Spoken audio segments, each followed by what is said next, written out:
Hi everyone, my name is Joshua Miles, and I'm guessing if you're watching this, then you are a massive true crime enthusiast just like me. For those of you who are in the US, who are avid true crime fans, you'll probably have heard about CrimeCon. Now, CrimeCon is the world's #1 true crime event, and I am delighted to let you know that CrimeCon has made the jump across the pond and has arrived in the UK. And I do hope that I will get to see all of your lovely faces there.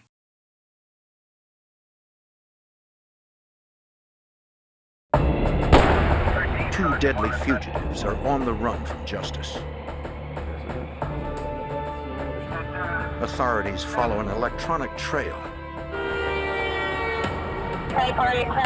and chase the escaped convict and his partner from state to state. The suspects are moving fast, determined to avoid capture. The police and FBI must track them down before they take another life.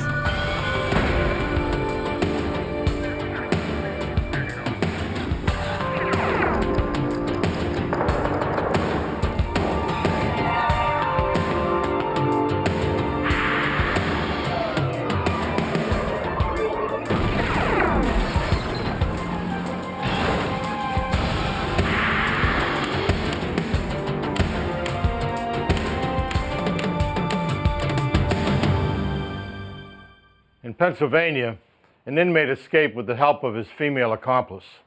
Following a trail of fraudulent credit card receipts and death, authorities tracked the pair, but always find themselves one step behind.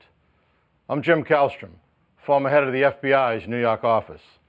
The FBI and police race to capture the deadly couple, who seem to be running with no direction, no sense of fear, and nothing to lose.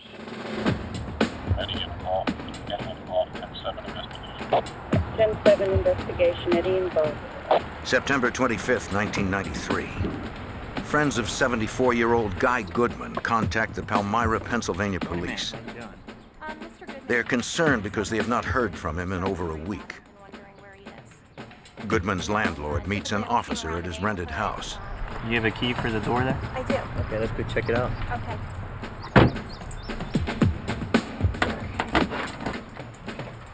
You just want to step back there? All right.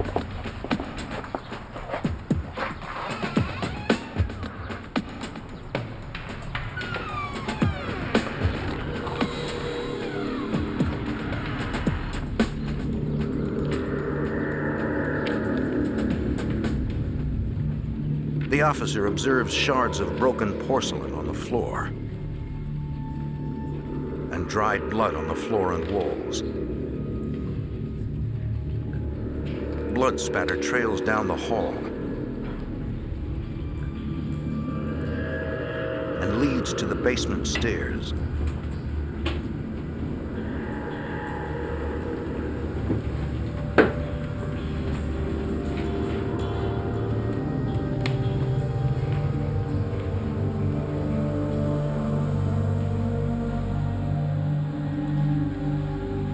In a storage room, he discovers a body. The officer calls for assistance. Headquarters, code 3, requesting backup. Tri-party clerical. Unit 1833, go ahead. Detective Paul Zeckman of the Lebanon County Detective Bureau takes the lead in the investigation. Affirm, go ahead. 10-4, I'll be en route to that location. The countywide bureau helps township police departments with major crime investigations.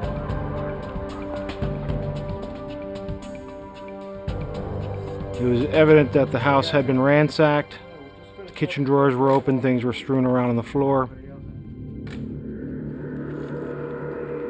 Going down into the basement area, you could see drag marks led from the stairway to a small storage room. The crime scene is gruesome. The victim's hands and feet are tied behind his back. Several layers of plastic bags, sheets, and blankets enshroud his head. Coverings are tightened at his neck with makeshift bindings. These items were either duct taped or tied with electrical cords. The plastic bag was duct taped over the cloth covering. Hoping to find a trace of the perpetrator, crime scene investigators carefully process the house. They dust every surface for latent fingerprints and collect a roll of duct tape left on a table. Likely the same tape used in the bindings. With no witnesses, only the careful examination of every item can help the detectives understand this crime. We were trying to not only obtain the forensic evidence, but we were also trying to determine if any of the property was taken from the residence. We were able to establish that Mr. Goodman's wallet was missing. They find American Express charge statements, Oh. but the card itself is missing. Statement here. The account numbers get that all figured. In the bedroom, investigators discover an open box of checks. A series of checks from the middle of this box had been removed. We also knew that the vehicle of Mr. Goodman was also missing at this point. What do you have to do out here yet? Guy Goodman seemed like an unlikely target for this type of attack. Like most of the Palmyra, Pennsylvania community, Chief Michael Wayman knew of the victim. Guy Goodman was a retired florist. He was a lifelong resident of the Palmyra area, well known within the community and liked by everyone in the community. It was apparent that either the motive for this crime was a robbery that had gone bad, or that there was a robbery after the fact, after Mr. Goodman was assaulted and died.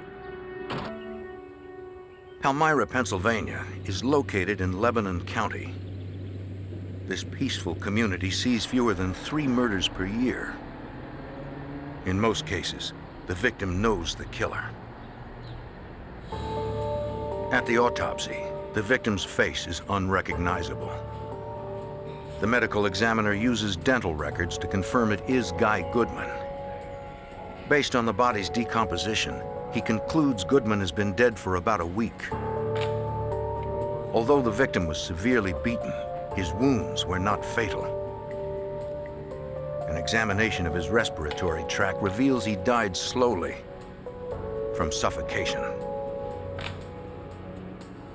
Latent prints recovered from Goodman's house are processed at the lab.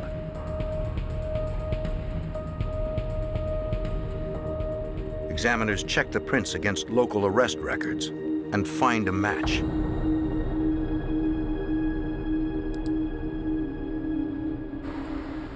When the forensics report arrives on Zekman's desk, he isn't surprised by the results. Fingerprints that we had obtained at the crime scene matched Bradley Martin. Zekman knows the name all too well. I just entered him as a wanted person, charging him with the escape from the county prison, so I knew he was on the run. Many of Lebanon County's inmates are part of a work release program. Bradley Martin, a repeat thief and drug user, is one of these work release prisoners. Over a week earlier, Martin used a 2-hour pass, a weekly perk of the work release program, to meet his new girlfriend, Carolyn King. 27-year-old King worked at a factory where she met the 21-year-old work release prisoner. When Martin failed to return, prison officials launched a fugitive investigation. They called the Lebanon County Detective Bureau. After obtaining a fugitive warrant for Martin, the detectives checked Carolyn King's apartment, concerned for her well-being.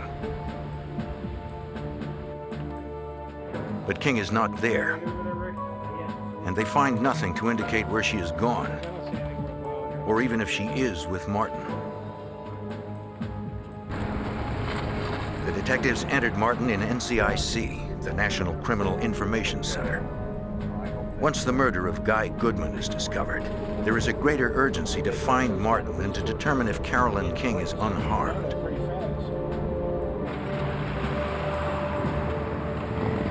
The detectives interview Martin's friends and co-workers. What they learn surprises them. through interviews, we were able to establish that Bradley Martin and Carolyn King were together several days after Guy Goodman was murdered. We were able to establish that they were together in the Palmyra area. And then it was just blank.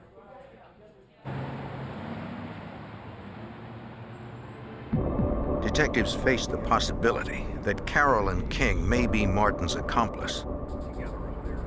Earlier, when Detective Zeckman ran a statewide background check on King, she came up clean. He tries again, this time using a national database. He learns she has a long criminal history, including theft and check forgery. She has outstanding warrants for her arrest and is also a suspect in 2 murders in Virginia. The detectives have no idea where the 2 suspects are. If they left town right after the Goodman murder, they have more than a week's head start. Detectives hope to track the suspects using the American Express charge card and the checks stolen from the victim's home. Okay, let me call the guy at the American Express Security Department. That's great. Detective Wayman asks American Express Global Security in New York to help. Joe Gannon, the chief investigator in Amex Security, works to assist the police. And I'll be back to you as soon as I can. Got it. Thanks. We flagged Mr. Goodman's account because he was the victim of a homicide, and the chances were that the perpetrators of that homicide were in possession of that card. A review of Goodman's account shows purchases made after Goodman's death. The transactions leave a trail that may lead to Goodman's killer. We discovered that the charges began in western Pennsylvania and continued out through the Ohio Valley, down into Iowa and Kansas, and then they turned north. And the last transaction we had on record was in Rapid City, South Dakota. Armed with a solid lead, the Pennsylvania detectives waste no time. They catch the next available flight to Rapid City, South Dakota. The killers had disappeared. But the victim's charge card had become the investigators' best informant.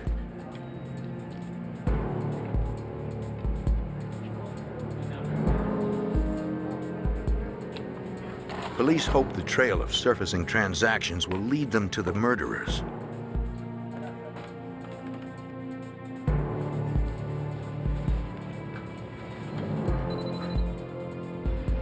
Within hours, the Pennsylvania detectives arrive in Rapid City. Accompanied by local police, they visit the last stores where the charge card was used.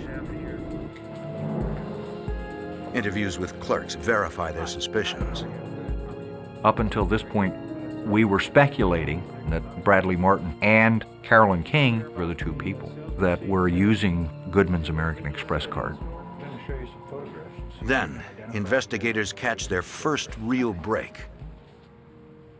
Some of the individuals were able to identify Bradley Martin as the user of the card. Some were able to identify Carolyn King as the user of the card. The revelation confirms their theory.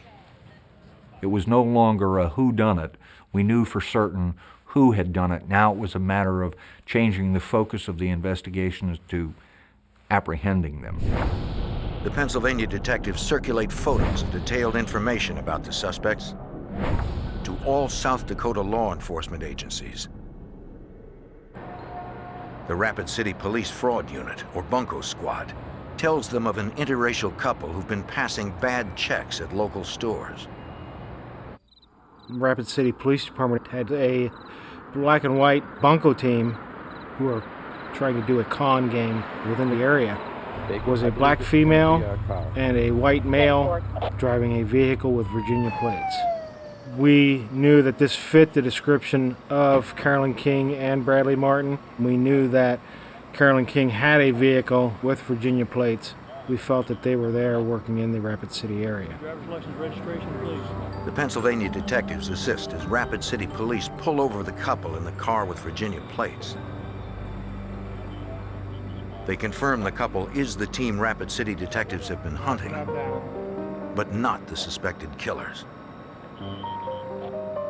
The black female and the white male were in fact not Martin and King. They were just simply another couple that matched the description and who were doing their own criminal activities. American Express informs the detectives there have been no new charges in over a week. The investigation appears to be back at the beginning with no leads. Okay, what I can do for you is give you... But King and Martin are having trouble using their murder victims' out-of-state checks. Let me get my manager for you, ma'am. They need another source of cash.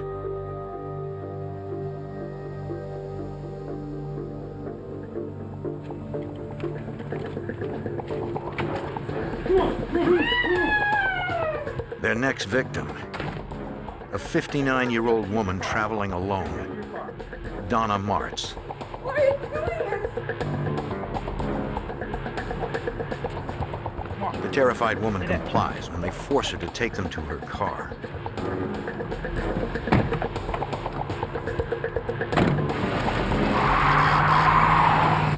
The next day, the Pennsylvania detectives learn that someone passed several of Guy Goodman's checks in North Dakota. The bank had cleared checks written in a number of locations in the Bismarck, North Dakota area. This supports the detectives' theory. They had used the credit card, now they were utilizing the checks stolen from Guy Goodman at the time of his homicide that further validated that they had to have been the persons who committed the homicide. Detective Allender, please. Zeckman phones authorities in Bismarck from the road. I'm Sergeant Zeckman from Lebanon County, Pennsylvania. I made contact with a detective within the Bismarck Police Department. I told him of locations that I had checks passed, and I gave him a rundown of the Guy Goodman homicide and who was involved and what evidence we had discovered up to this point. And there was a long pause from the detective. And I asked him what was wrong, and he said, well, we're investigating a missing persons from that same hotel where one of these Goodman checks were passed. Donna Martz's family called police when she did not return home from Bismarck. They described Martz and her Chrysler New Yorker. Police comb Bismarck for any sign of Martz or her car, but find nothing. The detectives fear Martin and King have grabbed Donna Martz. The case has a new urgency. A woman's life is at stake. Police investigate the death of 74-year-old retired florist Guy Goodman, who was severely beaten, then murdered in his rural Pennsylvania home. Investigators determined that the victim's charge card and a book of checks were stolen. Fingerprints at the scene identify two likely perpetrators: 21-year-old Bradley Martin and his 27-year-old girlfriend, Carolyn King.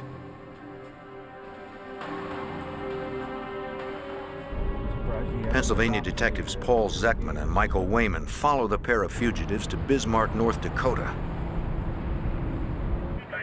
and learn authorities there are investigating the disappearance of a woman from the same hotel where one of Goodman's checks was passed. Donna Martz, a traveling tour guide for an interstate bus line, was last seen at the hotel where the suspects were staying. When Martz didn't arrive home as scheduled, her family reported her missing. Local authorities issue an APB on Martz's Chrysler New Yorker. The Bismarck FBI joins the case, led by Special Agent Craig Welkin. The FBI and the North Dakota Bureau of Criminal Investigation set up a task force which was joined by other agencies, including the Bismarck Police Department and the local Sheriff's Department. When the Pennsylvania detectives arrive in Bismarck, they share the information on the fugitives that they gathered over the past week. They became an integral part of the task force on this case. The linking of King and Martin was very critical in the investigation. With potential suspects identified in the abduction of Donna Martz, the task force still struggles for viable leads. They continue to search the hotel. We spoke with the clerks at the hotel in Bismarck where Donna Martz was last seen. And they were able to tell us that Bradley Martin and Carolyn King had stayed at the same hotel. Hotel personnel also recall that around 9 a.m. on September 26th, King and Donna Martz were only a few feet apart.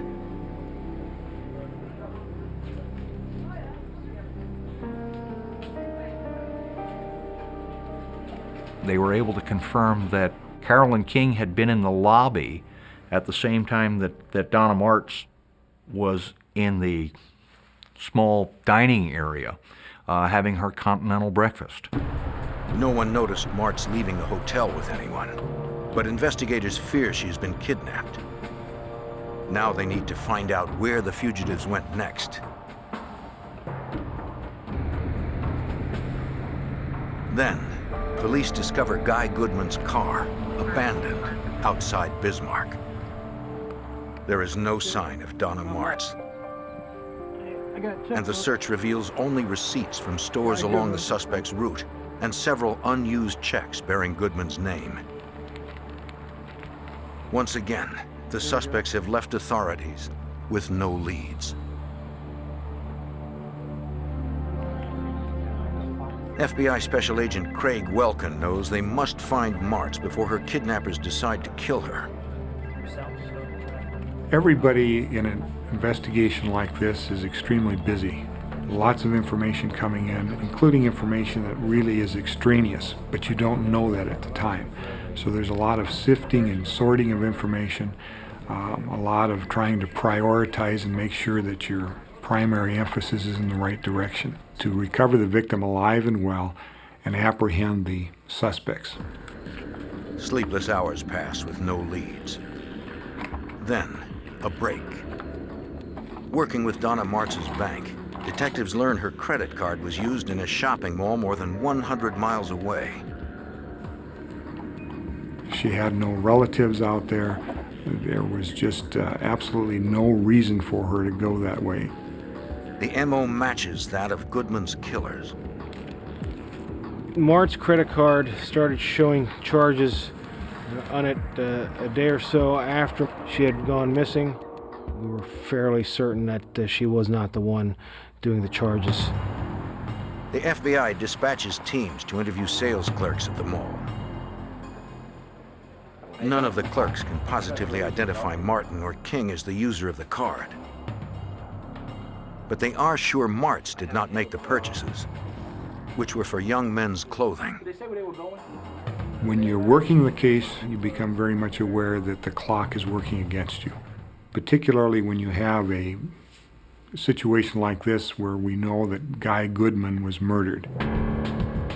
The next significant lead comes when Martz's account posts a withdrawal in Montana.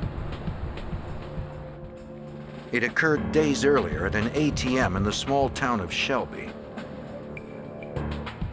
Montana FBI agents bring the ATM surveillance tape to the command post in Bismarck.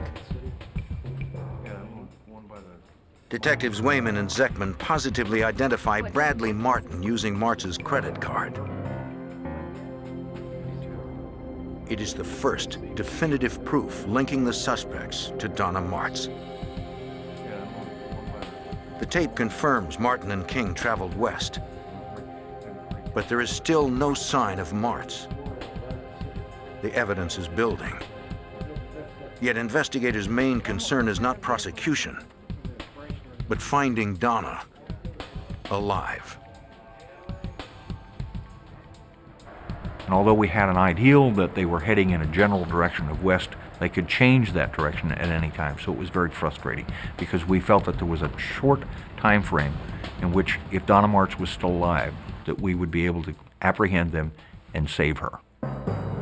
Special Agent Welkin knows they must speed up the process of tracking the victim's credit card usage.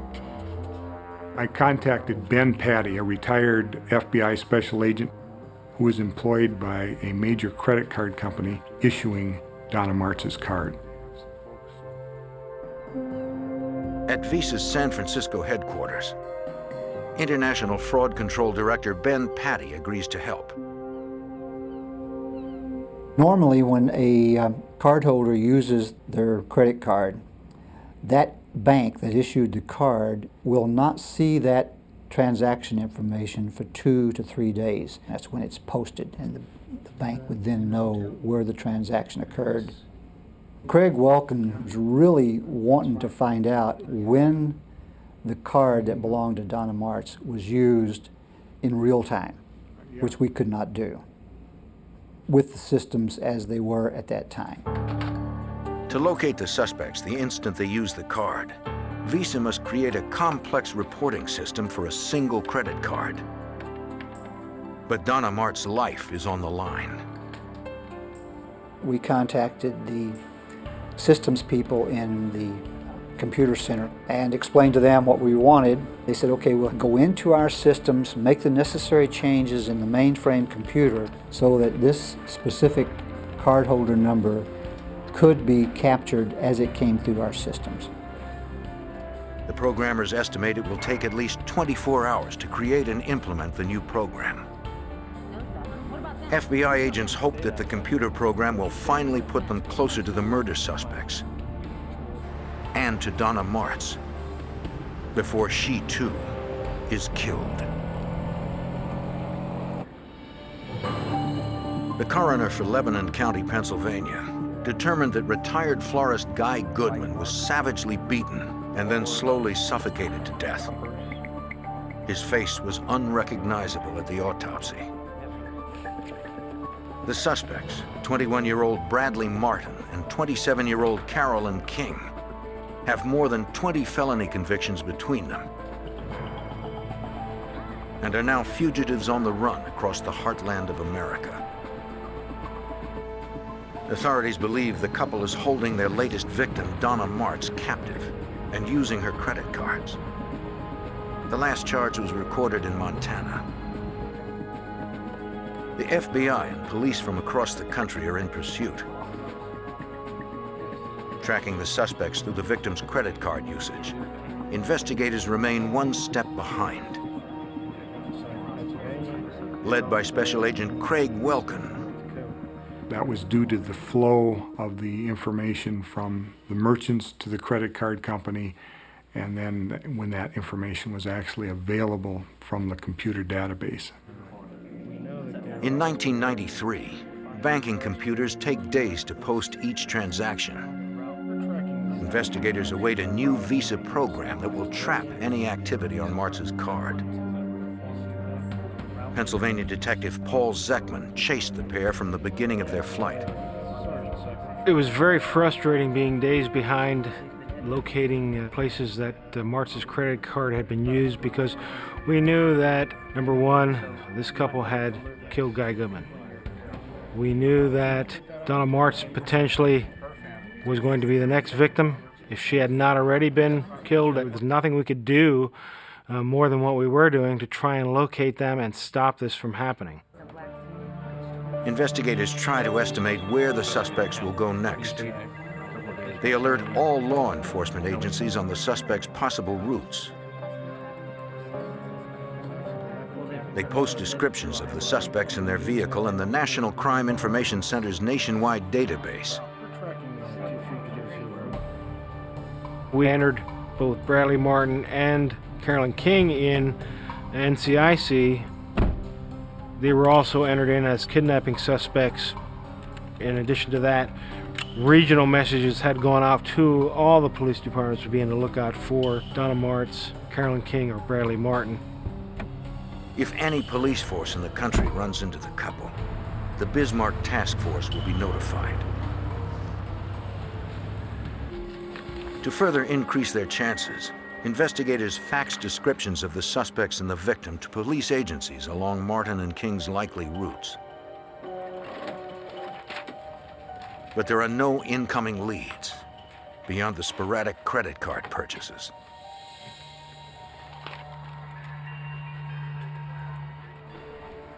Detectives Wayman and Zeckman returned to Pennsylvania to re-interview everyone who knows the fugitives. They hope Martin and King have made contact with someone back home. We continually talked to individuals in the Palmyra area who were associates of Bradley Martin, trying to find out if there was recent contact with him or Carolyn King, and if there was, where were they at, where did they call from. But no one offers new information. Despite every effort, investigators still have nothing. The FBI receives an update from the Visa Corporation in San Francisco. This is Ben Patty, Visa International. Visa fraud investigator and former special agent Ben Patty had asked the company's systems programmers for a way to trace Martz's credit card transactions as they are made. And I told the FBI, and we set up a system of contact between our systems people in Virginia, myself, and in the FBI, and their command post. After the system was in place, the first transaction that came through was a service station gas transaction in Southern California. It was in Los Angeles several hours earlier.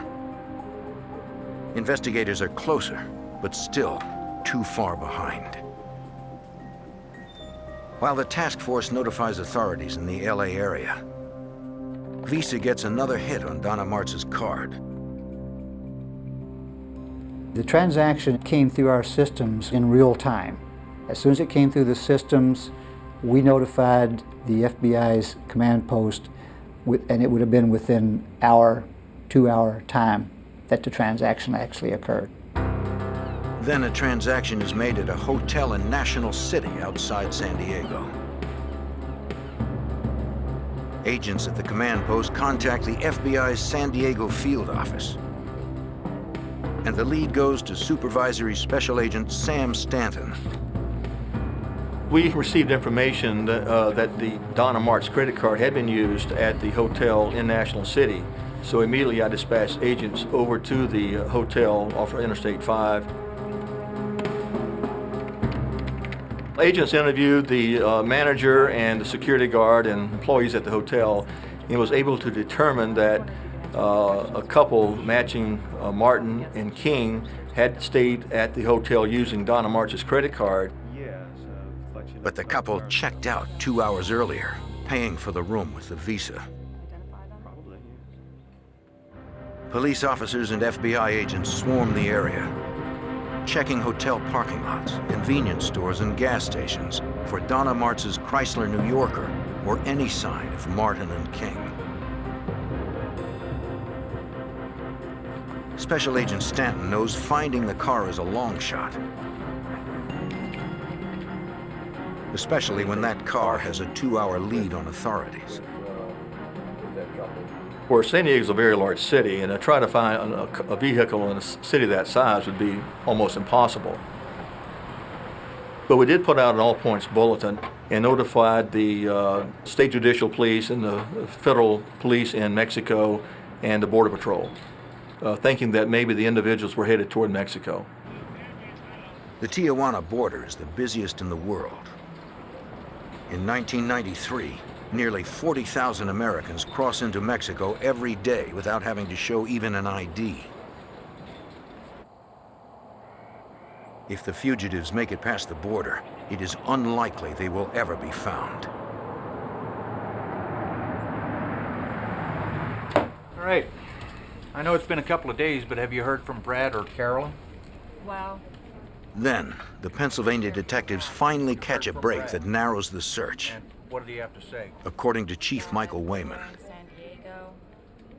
We received information from an associate of Bradley Martin's, indicating that they had received a phone call from Bradley, and that Bradley was in San Diego, that he was with Carolyn King, and that they were headed back towards Pennsylvania. We took that information. We notified the San Diego office of the FBI, and they in turn notified the California Highway Patrol. The fugitives made the call as they checked out of the hotel in San Diego. Martin and King still have a 2-hour lead, but authorities continue closing the gap. Soon a hunch and a bit of luck will bring the investigation to a violent and dangerous conclusion.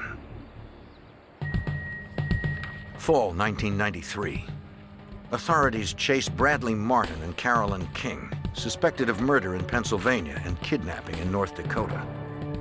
Investigators from both states are frustrated that for weeks they have been one step behind the suspects. They hope to find the pair before the abducted woman, Donna Martz, is killed. Then a new program created by the Visa Corporation at the FBI's request puts investigators only 2 hours behind the suspects. Investigators learn the two have just checked out of a San Diego area hotel. Based on their checkout time and the tip that the fugitives are heading east, FBI agents try to estimate their position. Special Agent Stanton has a hunch that the suspects will use Interstate 8, the southernmost highway going east. He determines that Martin and King will soon be approaching El Centro, California, near the Arizona border. I called Agent Paul Vick in the El Centro office of the FBI and asked him to send out an all-points bulletin. Stanton hopes he has picked the right route, as El Centro Special Agent Paul Vick takes it from there. I called the California Highway Patrol dispatchers and asked them to broadcast the Martz's car description. Wanted for murder that just left a hotel in San Diego, and we suspect they might be headed east on Interstate 8 and even stopped. The all-points bulletin about 187 suspects, police code for murder, is transmitted to every officer on Interstate 8, including California Highway Patrolman Richard Chambers. CHP unit El Centro continuing standby copy information on 187 suspects possibly en route to El Centro. I went and checked my section of the freeway like I normally would in the beginning of my shift, and I went west on Interstate 8. As Chambers drives, he receives the suspect's descriptions. First suspect is a Bradley Martin, white male, 6 foot 160. Second subject is a Carolyn King, black female, wanted by the FBI. Within minutes, Chambers believes he has spotted the car. I was driving west on the freeway through the desert, and there's not that much traffic. I saw the car go by eastbound, and I believed it matched the description. But Chambers cannot see the car's license plate. I wasn't sure, so I made a U-turn through the center divider and overtook the vehicle and verified the license plate. And it was, in fact, bearing the North Dakota license plate that we had received. El Centro 160 and 84. I think I'm behind the 187 vehicle. Could you send me a backup car? Suspect in the vehicle looks like the black female driving. 21. Dispatch advises Officer Chambers that there is no backup immediately available. 880, 10-8, responding. Stevenson 880, 10-8, responding. Only one unmarked unit races to catch up to the suspects. That's Sergeant Riley responding to the pursuit, joining pursuit. Police know the suspects are desperate and probably armed. 2 suspects, a black female driving. We'll attempt to contact DPS. 10-4, and they know I'm behind them at 60 miles an hour coming up on 186. 10-4 at 60 miles per hour coming up on 186. But so far, the suspects appear calm as they approach State Route 186. Report, they're going to head us south on 186 where it looks. They're getting off 186. 10-4 southbound on 186. Chambers' backup is still several miles behind, racing to catch up. On Route 186, The chase intensifies. You're not stopping. Expect to accelerate to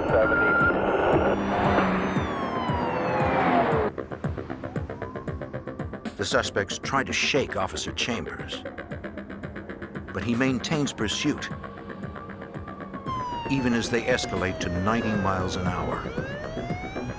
Central, notify YPD and DPS. Looks like we're going to be going Yuma and they go eastbound. Proceeding eastbound to Arizona. The suspects cross into Arizona with Chambers on their heels. Although a California officer outside of his jurisdiction, Chambers continues his pursuit. He relays information to Arizona authorities. Then, the danger increases. The male passenger did come out of the right front window with a handgun. They're shooting. They are shooting. Sound like they're shooting. Chambers stays on them, intent to capture the deadly suspects.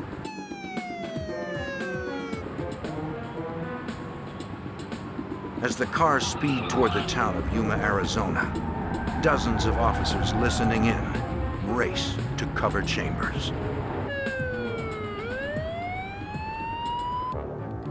October 5th, 1993. California Highway Patrol Officer Richard Chambers engages in a high-speed chase with murder and kidnapping suspects Carolyn King and Bradley Martin. Near El Centro, California, the pursuit crosses into Arizona. Backup is responding. But as the suspects barrel toward the town of Yuma, Arizona, Officer Chambers is on his own and under fire. He knows he must capture the pair before they kill again.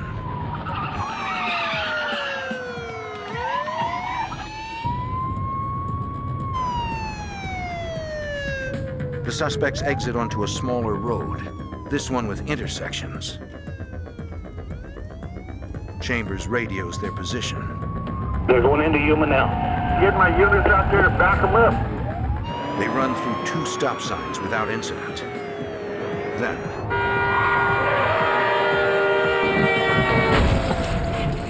when they crash, the suspects flee on foot. I got out of my car and drew my pistol and ordered them to stop, and I told them if they didn't stop, I'd shoot, and at that time the female did stop. Then, Carolyn King orders Martin to stop. Get down! Right there! And I was able to handcuff the female. I just had one pair of handcuffs with me at the time, and I held the male passenger at gunpoint until Yuma PD arrived. It was probably only a minute or 2, but it seemed longer than that.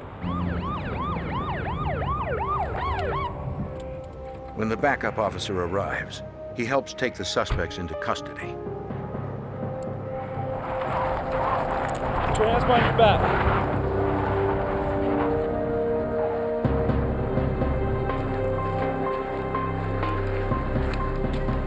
After a 2-week cross-country flight, pursued by police and the FBI, Carolyn King and Bradley Martin have finally been stopped.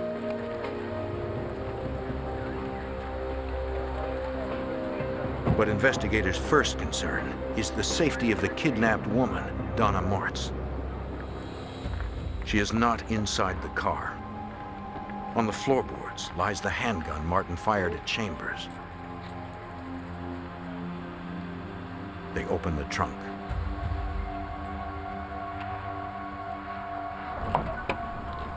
Inside, police find duct tape, a knife, and Donna Martz's glasses. But nothing indicating where she is.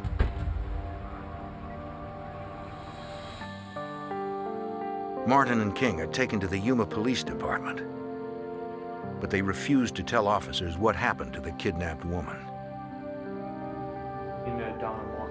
FBI agents arrive and interrogate the suspects separately. Carolyn King is defiant from the start, refusing even to admit her real identity. She claims no knowledge of Donna Martz. Another agent is unsuccessful with Bradley Martin as well. When Special Agent Paul Vick reaches the station, he learns that Martin has refused to talk. Bradley Martin was pacing back and forth with his hands handcuffed behind him. He appeared to be in some kind of discomfort. Vick decides to try another approach.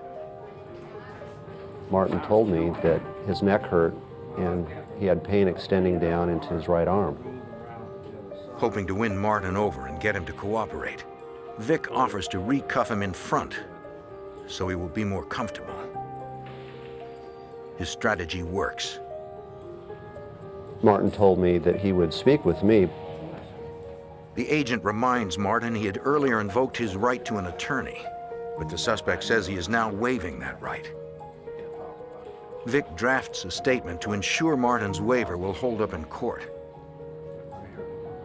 Once he agreed to that, he signed this piece of paper that I wrote out that he agreed to talk to me, even though he had invoked earlier. After he signed that document, I looked him straight in the eyes and I told him that I knew that he killed somebody in Pennsylvania, but that I wanted to know that Martz was okay. And then I told him, "Is she okay?" And Martin looked at me and he told me, "No, I killed her." Martin says they kept Mrs. Martz for over a week. But after several close calls with police, he decided to get rid of her. They stopped in the Nevada desert. He got her out of the trunk and walked her to a ditch at gunpoint. He says she knew he was going to kill her. She said one thing before he fired: that she loved her children. The news devastates everyone who had hoped to save Donna.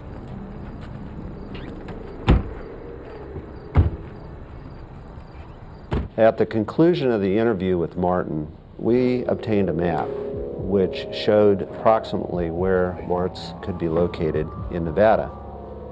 And we then faxed the map to the Elko, Nevada FBI office, at which time, late at night, a search was initiated to look for Donna Martz's body. But Martin was doing drugs during his fugitive trek. His memory is unclear and his map inaccurate. Several times during the night, search crews call in for more information.